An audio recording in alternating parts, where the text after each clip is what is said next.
Hello guys, welcome to my YouTube channel. तो अगर आप हमारे चैनल पर पहली बार आए तो हमारे चैनल को सब्सक्राइब करें और वीडियो को लास्ट तक ज़रूर देखें। तो आज हम पढ़ने वाले हैं गुप्त साम्राज्य के बारे में।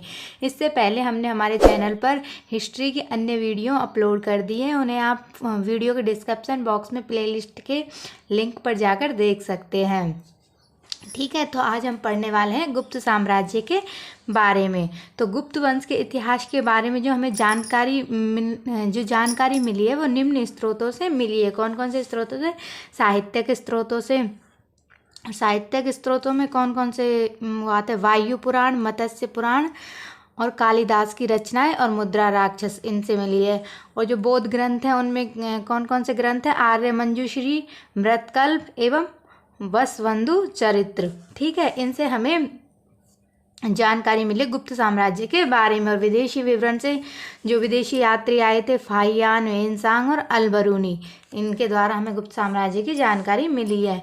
अधिकतर इतिहासकारों के अनुसार जो गुप्त वंश है, वो गुप्त वंश के जो शासक थे वो कौन थे? वैश्य थे। ठीक है, और गुप्त वंश का जो संस्थापक है वो कौन है? श्रीगुप्त को माना जाता है। और इसका शासनकाल क्या था? 240 से 280 ईस्वी तक। गुप्त साम्राज्य का उदय कहाँ पर हुआ था? कौशाम्बी में हुआ था। ठीक है, काशी प्रसाद जायसवाल के अनुसार गुप्त वंश के लोग जाट, इनके अनुसार क्या थे? ये जाट। और ये कहाँ पर रहने वाले जाट थे? पंजाब के जाट थे। ठीक है, और राम चौधरी के अनुसार क्या थे? ब्राह्मण थे गुप्त वंश के जो लोग थे।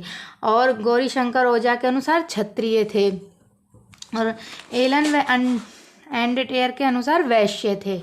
ठीक है, तो ये सबने अपना अलग अलग मत दिया, लेकिन जो ज़्यादातर मान्य है वो है, अधिकतर इतिहासकारों के अनुसार क्या है? ये वैश्य ही माने जाते हैं। ठीक है, तो गुप्त साम्राज्य के लोगों की जो राजकीय भाषा थी वो कौन सी थी? संस्कृत थी। और ये वैष्णव धर्म के अनुयायी थे। किस धर्म के अनुयायी थे? वैष्णव धर्म के अनुयायी थे। और श्रीगुप्त ने कौन सी उपाधि धारण की थी? श्रीगुप्त ने महाराज की उपाधि धारण की थी। ठीक है, अब हम इसका अगला शासक बढ़ते हैं, घटोत्कच, जो श्रीगुप्त के बाद आया। इसका शासनकाल क्या था? 280 से 320 ईस्वी तक रहा। इन्होंने भी किसकी उपाधि धारण की? महाराज की उपाधि ली थी। ठीक है, इसके बाद जो हम घटोत्कच ने ऐसा कोई काम नहीं किया जो बताने लायक हो। फिर इससे अगला जो शासक आया वो कौन आया? चंद्रगुप्त प्रथम। तो चंद्रगुप्त प्रथम, इसका शासनकाल था 320 से 335 ईस्वी तक। ठीक है, इसकी जो पत्नी थी उसका नाम क्या था? लिच्छवी राजकुमारी कुमार देवी। ठीक है, क्या नाम था? कुमार देवी। और इसके नाम पर इसने क्या चलवाए थे? सिक्के चलवाए थे इसके शासनकाल में। इनके राज्याभिषेक पर इन्होंने गुप्त संवत की स्थापना की थी। जब इनका राज्याभिषेक हुआ था, जब ये गद्दी पर बैठे थे, तो इन्होंने क्या किया था? गुप्त संवत की स्थापना की थी। जो गुप्त संवत कब स्टार्ट हुआ था? 319 से 320 ईस्वी के अंदर। ठीक है, ये प्रथम महान सम्राट थे और ये गुप्त साम्राज्य के सबसे प्रथम महान सम्राट थे। ये गुप्त वंश के क्या थे? वास्तविक संस्थापक माने जाते हैं। और इन्होंने अपनी राजधानी किसको बनाया? पाटलिपुत्र को अपनी राजधानी बनाया था। ठीक है, उसके बाद जो हमारे अगले शासक आते हैं वो कौन आते हैं? समुद्रगुप्त, जिनका शासनकाल क्या है? 335 से 375 ईस्वी तक। ठीक है, इन्होंने क्या क्या उपाधि ली थी? इनकी बहुत सारी उपाधि। देखो, कविराज की उपाधि ली थी इन्होंने, अश्वमेघ कर्ता की उपाधि ली थी, क्योंकि इन्होंने क्या करवाया था? अश्वमेघ यज्ञ करवाया था। और लिच्छवी दोहित की उपाधि थी इनको, क्योंकि ये क्या थे? लिच्छवी पुत्र कुमार देवी के पुत्र थे। ठीक है, अप्रतिरथ की उपाधि थी इनके पास। और क्या थी? पर क्रमांक की उपाधि थी। और इन्हें संगीत प्रेमी भी कहा जाता था। और संगीत प्रेमी का जो हमें उल्लेख मिलता है, किस समय जानकारी मिलती है कि ये संगीत प्रेमी थी? क्योंकि इनके समय के जो सिक्के थे उन पर इनकी वीणा बजाती हुई चित्र मिले हैं। ठीक है, उससे पता चलता है कि ये क्या थे? संगीत प्रेमी थे। और इनको क्या कहा गया था? भारत का नेपोलियन भी कहा गया था। किसके द्वारा? विंसेंट स्मिथ के द्वारा। ठीक है, और इन्होंने आर्यव्रत के 9 शासकों तथा दक्षिणाव्रत के 12 शासकों को हराया था। तो ये काफ़ी शक्तिशाली शासक थे। ठीक है, इन्होंने भारत का नेपोलियन कहा गया। और इसका उल्लेख हमें कहाँ पर मिलता है? प्रयाग प्रशस्ति में मिलता है। जो प्रयाग प्रशस्ति है, इसका जो लेख करवाया था वो इलाहाबाद में अशोक ने बनवाई थी ये। ठीक है, लेकिन फिर इसको क्या हुआ था, अकबर इसको कौशाम्बी लेकर चले गए थे। ठीक है, प्रयाग प्रशस्ति की रचना किसने की थी, हरिशेर ने की थी। ठीक है, और किस शैली में की थी, चंपू शैली में की थी। चंपू शैली कैसी शैली होती है, जो गद्य व पद दोनों में लिखी जाती है। ठीक है, हरिशेर कौन था, हरिशेर समुद्रगुप्त का दरबारी कवि था। ठीक है, अब हम पढ़ते हैं धर्म विजय के बारे में। तो समुद्रगुप्त की दक्षिण विजय को धर्म विजय के नाम से जाना जाता है। तो समुद्रगुप्त की कौन सी विजय को धर्म विजय के नाम से जाना जाता है, इसकी जो दक्षिण विजय थी उसे धर्म विजय के नाम से जाना जाता है। ठीक है, अब हम पढ़ते हैं अगले शासक किसके बारे में, मेघवर्मन के बारे में। तो मेघवर्मन कौन था, श्रीलंका के राजा मेघवर्मन ने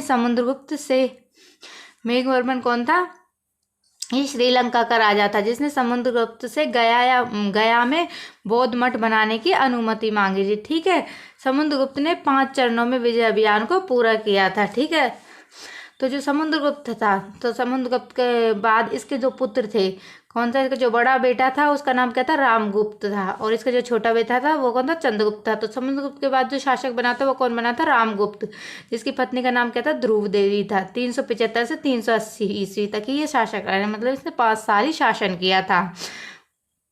उसके बाद क्या हुआ था कि इसकी मृत्यु हो गई थी। फिर इसका छोटा बेटा चंद्रगुप्त द्वितीय शासक बना था, और इसने क्या किया था, इसकी जो विधवा पत्नी थी उससे विवाह कर लिया था। ठीक है, तो अब हम पढ़ते हैं अगले शासक चंद्रगुप्त द्वितीय के बारे में। तो चंद्रगुप्त द्वितीय की जो उपाधि है वो क्या है, विक्रमादित्य और परम भागवत, ये इसकी उपाधि है। ठीक है, और इसके समय में क्या हुआ था, प्रथम चीनी यात्री फाहियान चंद्रगुप्त द्वितीय के दरबार में आए थे। इसके समय में ही कौन आए थे, फाहियान आए थे, और इन्होंने शक राजा रुद्र सिंह द्वितीय को हराया था, इसलिए इसे क्या कहा जाता है, शक विजेता भी कहा जाता है। ठीक है,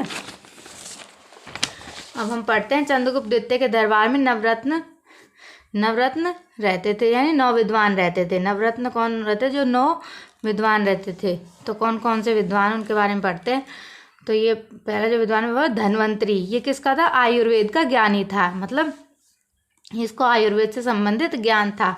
दूसरा था छपर्णक, ये किसका विद्वान था, नीति से परिपूर्ण था, यानी विद्वान नीतियों से परिपूर्ण था। तीसरा था शंकु, ये किससे था, ज्योतिष विद्या से परिपूर्ण था। ठीक है, और अगला था वेताल भट्ट, ये तांत्रिक विद्या का ज्ञानी था। ठीक है, एक था घटक पर, ये किसका था, ये क्या था, कवि था। ठीक है, बर्रुचि, और ये क्या था, व्याकरण के ज्ञानी था। ठीक है, अमर सिंह, ये क्या था, कोशकार कार्य से परिपूर्ण था। और वारामिहिर, ये क्या था, खगोल वैज्ञानिक था। और कालिदास क्या था, संस्कृत के महाकवि थे। तो चंद्रगुप्त द्वितीय के दरबार में रहते थे ये वो नवरत्न है। ठीक है, अगला हम शासक पढ़ते हैं, कौन, चंद्रगुप्त द्वितीय के बाद कौन बना, कुमारगुप्त। ठीक है, अब कुमारगुप्त की जो उपाधि है वो क्या है, श्री महेंद्र और महेंद्र द्वितीय, ये इसकी उपाधि है। इसने किसका निर्माण करवाया था, नालंदा विश्वविद्यालय का निर्माण करवाया। तो नालंदा विश्वविद्यालय कहाँ पर है, बिहार में स्थित है। और सर्वाधिक अभिलेख इसके शासनकाल में ही मिले हैं। कौन कौन से अभिलेख, मंदसौर अभिलेख और बिलसड़ अभिलेख। ठीक है, तो मंदसौर अभिलेख है, इसकी रचना किसने की थी, वत्स भट्टी ने की थी। और जो एरण अभिलेख है, इससे हमें भानुगुप्त के शासन की जानकारी मिलती है। और एरण अभिलेख से ही हमें किसका पता चलता है, सती प्रथा का पहला जो साक्ष्य मिला है वो हमें किससे मिला है, एरण अभिलेख से मिला है। ठीक है, इसके बाद हम अगला शासक पढ़ते हैं, स्कंदगुप्त। ठीक है, स्कंदगुप्त की जो उपाधि थी वो क्या थी, देवराय, व इसका द्वितीय थी, शक द्वितीय थी। ठीक है, इसके समय में क्या हुआ था, हूणों का आक्रमण हुआ था स्कंदगुप्त के समय में। हूणों के आक्रमण का जो उल्लेख मिलता है वो हमें किससे मिलता है, भीतरी स्तंभ लेख से मिलता है। हूणों का राजा था कौन था, मल्च, मिहिर कुल ने क्या किया था, आक्रमण किया था। ठीक है, स्कंदगुप्त द्वितीय ने क्या करवाया था, सुदर्शन झील का पुनरुद्धार करवाया था। और इसके गवर्नर कौन थे, उस समय पर्णदत्त थे, जिसने इसका पुनरुद्धार किया था। ठीक है, और जो इसका गुप्त साम्राज्य का अंतिम शासक कौन था, विष्णुगुप्त गुप्त साम्राज्य का अंतिम शासक था। ठीक है, तो गुप्त साम्राज्य की जो सबसे बड़ी इकाई होती थी वो क्या होती थी, देश होती थी। और जिसके शासक को क्या कहा जाता था, गोपना कहा जाता था। ठीक है, और इसकी जो दूसरी प्रादेशिक इकाई होती थी वह भूति या प्रांत होती थी। और इसके शासक को क्या कहा जाता, उपारिक कहते थे। ठीक है, और जो ग्राम होती थी ये इसकी सबसे छोटी इकाई होती थी। और छोटी इकाई को क्या कहते थे, पैंठ कहते थे। भूराजस्व का कुल उत्पादन 1/4 भाग से लेकर 1/6 भाग हुआ करता था। ठीक है। और जो आर्थिक उपयोगिता के आधार पर भूमि को 5 भागों में बांटा गया था। पहला था क्षेत्र, ये कृषि योग्य जो भूमि क्षेत्र होता था उसको क्षेत्र बोलते थे। वास्तु, ये वास करने योग्य यानी रहने योग्य जो भूमि होती थी। अगला है चारागाह भूमि, ये पशुओं के चारागाह योग्य भूमि होती थी। और जो सिल, ये कैसी होती थी, जो बंजर भूमि होती थी ना, तो इसमें कोई फसल नहीं होती थी। अप्रहत, ये कैसी भूमि होती थी, जंगली भूमि होती थी, मतलब जहाँ पर क्या होता था, जंगल होते थे। अब हम पढ़ते हैं गुप्तकालीन कुछ रचनाओं के बारे में व उनके लेखकों के बारे में। तो जो गुप्तकालीन रचना उसमें आते हैं कवि कालिदास द्वारा रचित जो रचना है वो कौन सी है, अभिज्ञान शकुंतलम, विक्रमो वर्षियम, मालविकाग्निमित्रम, रघुवंश, कुमार संभव, मेघदूत और ऋतु संहार, ये किसके द्वारा रचित है, कालिदास के द्वारा रचित गुप्तकालीन रचनाएं। अगली जो हमारी रचना है मुद्रा राक्षस, देवी और चंद्रगुप्तम, ये किसके द्वारा रची गई, विशाख दत्त के द्वारा रचित रचनाएं। ठीक है। मृच्छकटिकम, ये शूद्रक के द्वारा रचित रचना है। और ये अमरकोश, ये किसके द्वारा रचित है, अमर सिंह के द्वारा रचित रचना है। ठीक है। अब है नाट्यशास्त्र, नाट्यशास्त्र किसके द्वारा रचित है, भरत मुनि के द्वारा रचित है। कामसूत्र, ये किसके द्वारा रचित है, वात्स्यायन के द्वारा रचित है। पंचतंत्र, ये किसके द्वारा रचित है, विष्णु शर्मा के द्वारा रचित है। नीतिसार, ये किसके द्वारा रचित है, कामंदक के द्वारा रचित है। ठीक है।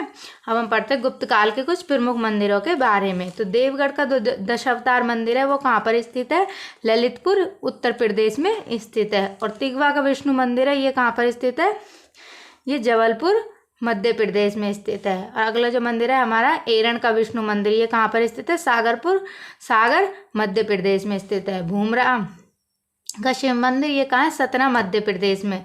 नचना ठाकुर का पार्वती मंदिर, ये पन्ना मध्य प्रदेश में। भीतरी गांव का कृष्ण मंदिर, ये कानपुर यूपी में स्थित है।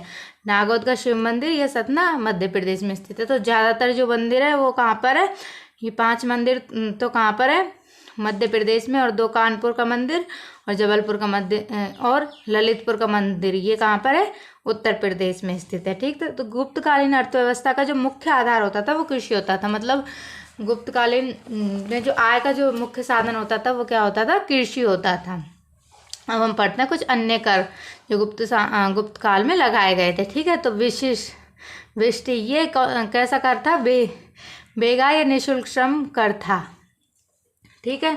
और जो हमारा अगला कर था वो कौन था, बलि था, ये गुप्त काल में धार्मिक कर था। और उससे अगला जो हमारा कर था वो कौन सा, बात भूत कर, ये कौन सा कर था, वायु और जल के देवताओं की पूजा के लिए इकट्ठा किया गया कर था। और जो हमारा अगला कर था वो कौन था, भत्त या भट्ट, ये कौन सा कर था, पुलिस कर था। इससे अगला कर था हमारा पिण्य, ये ग्रामवासियों पर लगाया गया अनिवार्य कर था, मतलब ये सारे गाँव के लोगों पर लगाया गया अनिवार्य कर था। इससे अगला जो हमारा कर था वो कौन था, चारासन, ये किस पर लगाया गया था, चारागाह पर लगाया गया कर था। इससे अगला कर था हमारा चाटन, ये लुटेरे द्वारा उत्पीड़न से मुक्ति के लिए लगाया जाता था। अगर कोई लोगों को लुटेरे मतलब लूट लेते थे तो उनके उत्पीड़न से मुक्ति के लिए ये कर लगाया जाता था। और जो अगला कर था हमारा वो कौन सा था, दशापराध, ये 10 प्रकार के अपराधों पर किए गए जुर्माने थे। ठीक है। और अगला कर था हमारा कौन सा था, हलदंडी, हल पर लगाए जाने वाला कर था। ठीक है। इसके बाद गुप्त काल को भारतीय संस्कृति का कौन सा युग कहा जाता है, स्वर्ण युग कहा जाता है, क्योंकि गुप्त काल में स्वर्ण मुद्राएं बहुत ज़्यादा चली थी। और गुप्त काल में स्वर्ण मुद्राओं को क्या कहा जाता था, दिनार कहा जाता था। क्या कहा जाता था, दिनार कहा जाता था। गुप्त काल में पालकड़ ने पशु चिकित्सा के हस्त आयुर्वेद लिखा था। क्या लिखा था, पशु चिकित्सा का हस्त आयुर्वेद लिखा था। गुप्त काल में चांदी के सिक्कों को क्या कहा जाता था, रुपया कहा जाता था। तो अगर आपको हमारी वीडियो अच्छी लगी हो तो वीडियो को लाइक और शेयर जरूर करें। कमेंट सेक्शन में ज़रूर बताएं कि आपको वीडियो कैसी लगी हो। वीडियो देखने के लिए आपका बहुत बहुत धन्यवाद।